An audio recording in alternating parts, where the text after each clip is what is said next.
Welcome back to In Focus. I'm your host, Twee Fan. Before the break, you got a chance to see nature's bounty at its best at Amber's Cherry Farms. In this segment, we'll find out more about how these cherry trees are grown and why every year thousands of people come from all across the world for these gems. During cherry season, people will bring their families up and they will pull up here and they will park. Right here we have a whole area here for people to park. And they'll come up to our cherry stand right up here. And since it's a U-pick cherry farm, you have to have buckets. We provide buckets for families to come up and they pick their cherries. Essentially, we'll issue the buckets to the family, and the kids will take their buckets, and what we do is we have an orientation session here. We essentially tell them what to look for. They have several varieties of cherries, and we have a map that will show them exactly where these cherries are located. For example, you are here, and all these color dots represent the different types of cherry trees. And we describe what these cherries are, and we have colored trunks which identify the different varieties of cherries. When we go out to the orchard, we'll introduce these types of cherry varieties. And essentially, when they come up, people don't know what to do. They've never done this before, and we make a list of things. For example, what do you do? All right. Well, first thing you do is take a bucket. Second of all, we make it very simple. Pick the cherries. We don't care if you take the stems or not. It doesn't matter to us. I still have a large variety of cherries. Essentially, we pay for the cherries at the cherry stand. It's very simple. We encourage people to picnic after they pick cherries. The only thing we ask is don't break the branches and no climbing the trees. So they get their buckets, and they look around. We have wagons available for families with children. It makes it easier for small children. When you're out in the orchard out here, it can be very tiring to haul children around, and sometimes the strollers won't work in this soft dirt. So we provide wagons put the kids in with seat belts. And then at that point, they look around here. We encourage, for example, always wear closed shoes all the time. Even though we try to treat the soil for any ants. There could be red ants out here, which can be painful if they bite, bare toes. So you try to make sure that you have closed toes. The other thing is always wear a hat. Okay, you can see it gets very hot out here. We've recorded temperatures of 110 degrees out here in the sun. We come down here. White trunk is for Bing. We have another trunk here, which is burgundy, right here.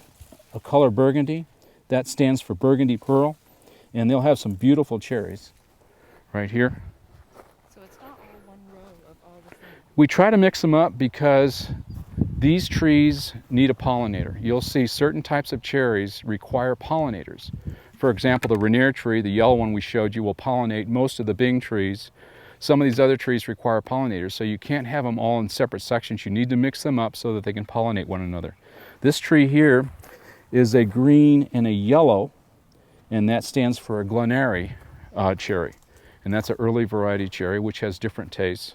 This one here is a black trunk, which stands for a Van cherry. And as we come down here, there's several other varieties. For example, take a look at this here. They're almost like grapes. There's so many cherries. And it takes a lot of work to have a tree generate this type of product. And it's all in the proper care of the tree. Fertilizing, we use only the most superior fertilizers. And we use synthetic fertilizers as opposed to organic fertilizers because they provide the trace elements, the nitrogens, the potassiums, and so on, iron, magnesium.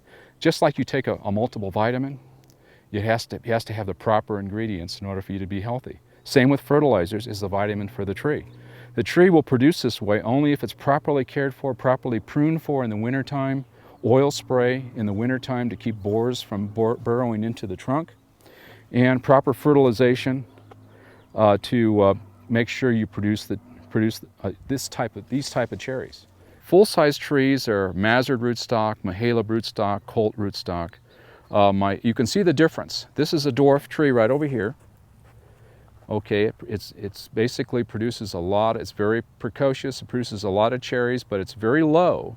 It makes it easy to pick, and this is why this orchard is very popular for families, because children can come down here and pick cherries all the way down to the ground. Now, on the other hand, a full-size tree, this is a full-size tree. I have 25% of my inventory full-size trees. And I do that for a reason. One is that it provides canopy protection in the wintertime. It keeps trees from freezing. If you have, it's like a blanket. You keep large trees, interspace them between the orchard. It provides shade in the summertime so the trees don't get too hot, and provides warmth in the wintertime by providing canopy protection. Because there are so many cherry varieties, not everyone ripens at the same time. You could come back at a different time and you could be tasting a completely different cherry. These are Bing also, but this is going to be my June 23rd crop right here. And you see, even the same varieties, I showed you Bing that were ripe, I showed you Bing that were not quite ripe. It's because basically it's just like people, they develop and they at different times. You'll see I've got some green cherries here. Okay, these aren't going to be ripe until the 30th of June, which is a good thing from a marketing perspective, because I want cherries to last the full cherry season. Now comes my favorite part, tasting the cherries. I didn't want to steal too many, but it sure was tempting. And I have to tell you, they were simply delicious. Try it.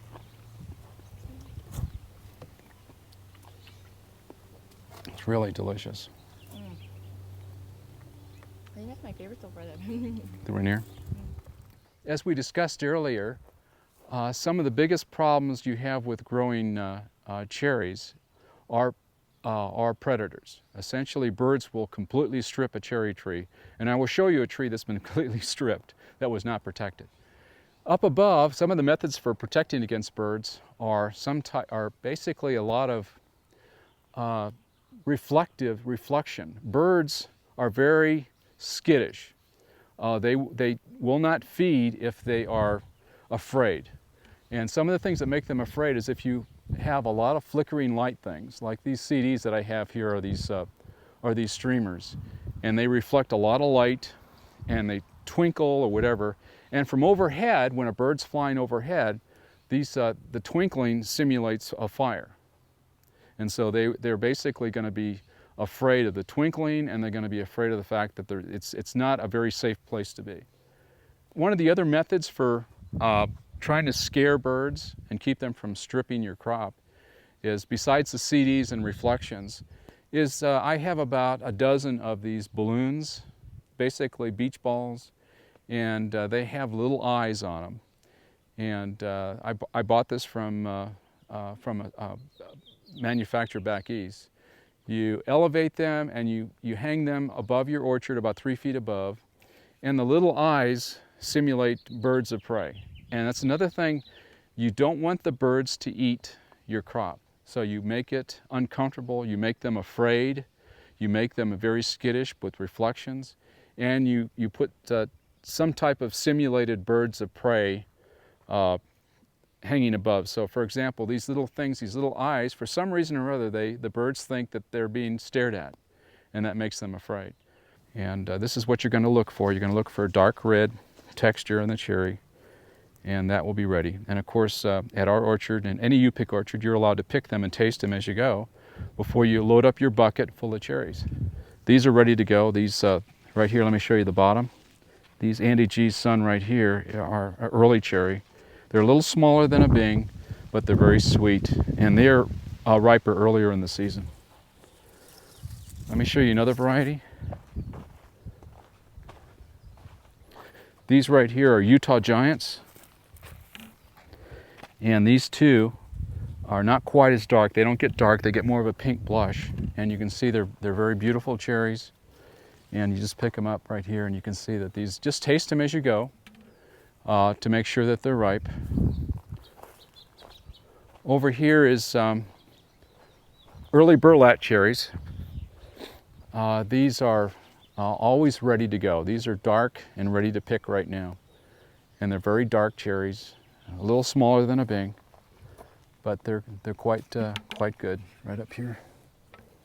And you just take these, and right here you just simply take a handful of them and you put them in your bucket, right like this, and just simply take them like this and just put them right in your bucket, and they're ready to go.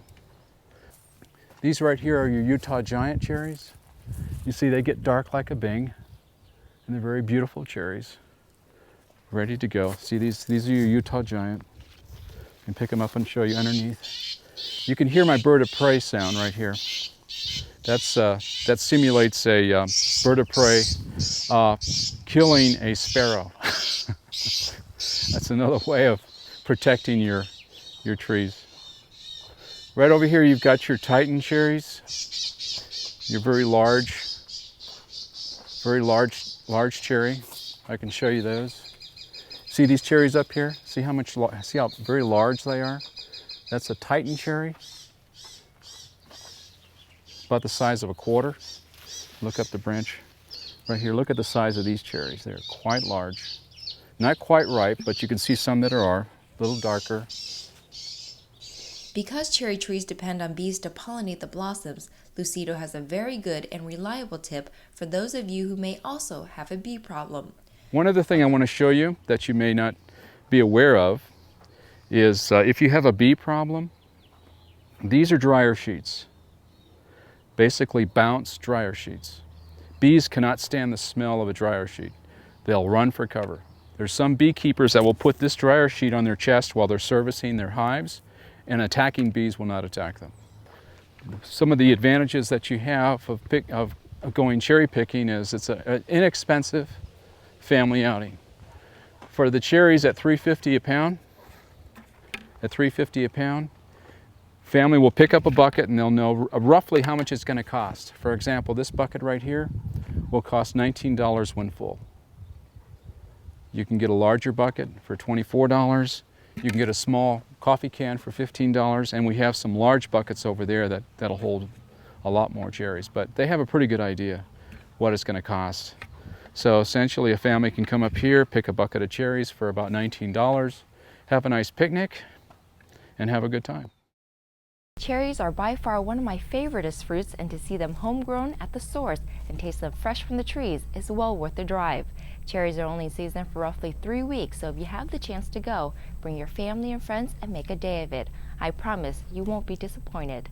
Until next time, we hope you learn more, live more, and as always, stay focused. Thanks for watching.